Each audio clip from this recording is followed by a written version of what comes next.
Conciseness. Though all details should be included in the message, the sender should be as brief as possible. Readers and listeners prefer reading and listening to short notes rather than lengthy details. Long messages become boring and may lose alternatives of the receiver. Long messages become boring and may lose attentiveness of the receiver. Simple, short, and crisp sentence should be used to make the message effective. Language should be as simple as possible. Use of technical words and tough vocabulary should be avoided. यानी कि जो भी हमारा संदेश है वह concise होना चाहिए, शॉर्ट में होना चाहिए।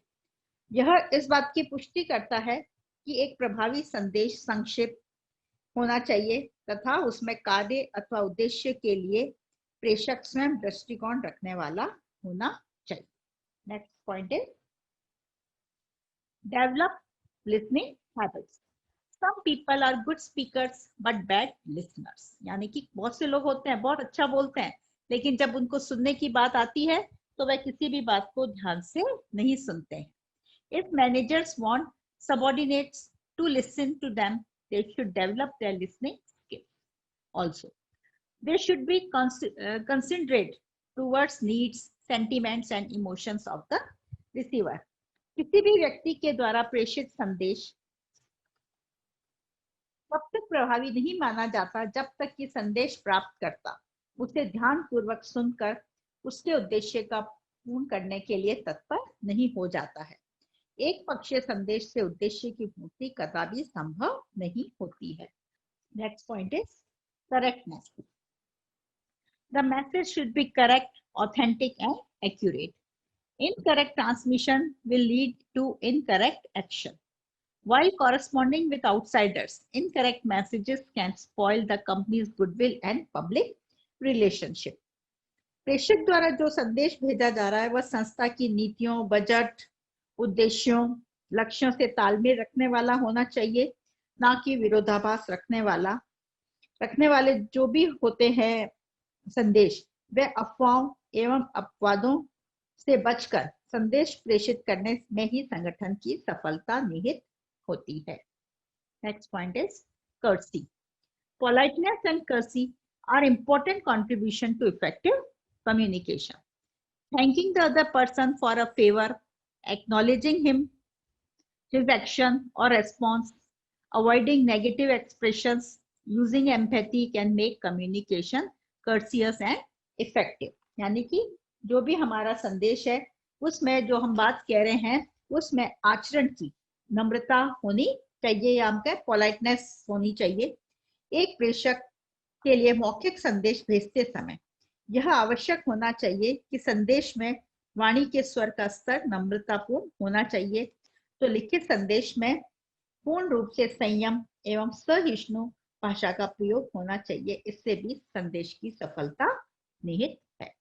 Next point is feedback. The speaker should not just speak and get away from the communication side. He should wait for a response to know whether the receiver has understood the message or not.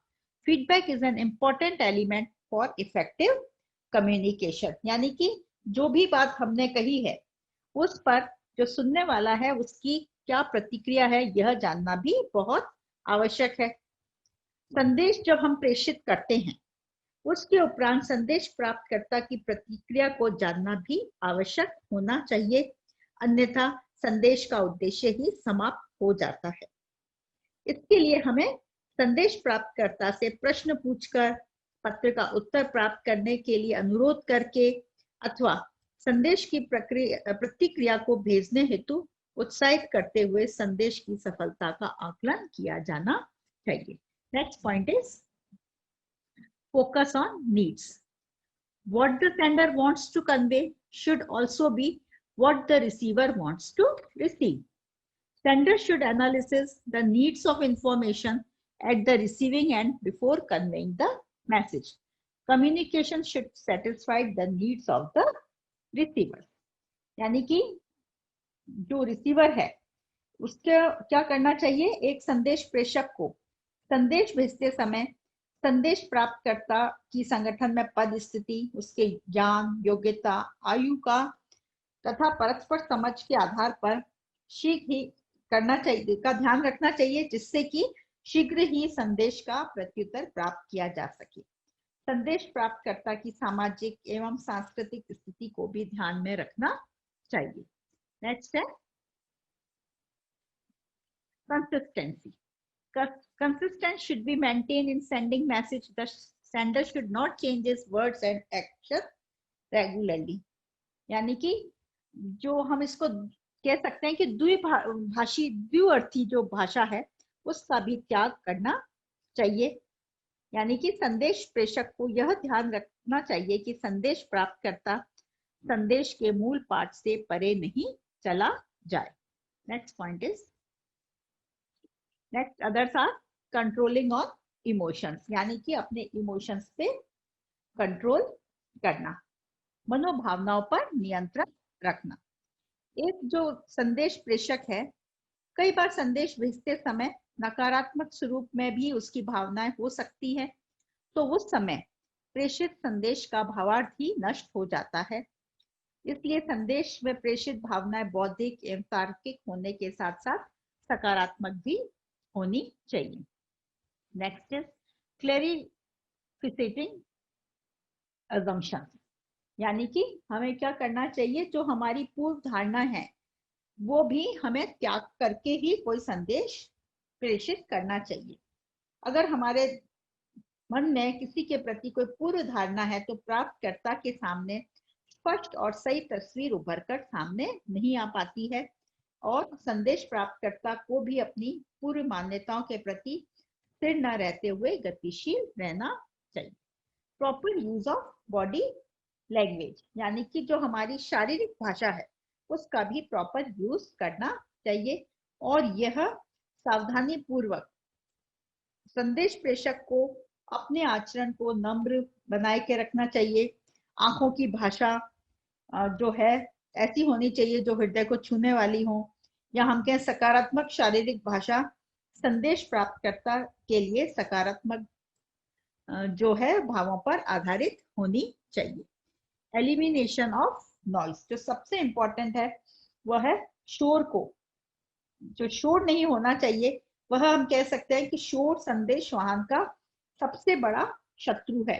कई बार जब हम संप्रेषण कर रहे होते हैं तो फुसफुसाने या चिल्लाने की आवाज आ रही हो, संप्रेषण लाइन में गड़बड़ी हो, इससे भी संदेश पर विपरीत प्रभाव पड़ता है। इस प्रकार हम देखते हैं कि कोई भी इफेक्टिव कम्युनिकेशन के लिए इन सारी बातों का होना बहुत जरूरी है, तभी एक संचार जो है प्रभावपूर्ण संचार हो सकेगा। Thank you. और आप इसके पहले के वीडियोस के लिए भी इस चैनल को सब्सक्राइब जरूर करें, और अब नेक्स्ट जो वीडियोस आ रहे हैं उनको देखने के लिए भी चैनल को सब्सक्राइब और लाइक जरूर करें।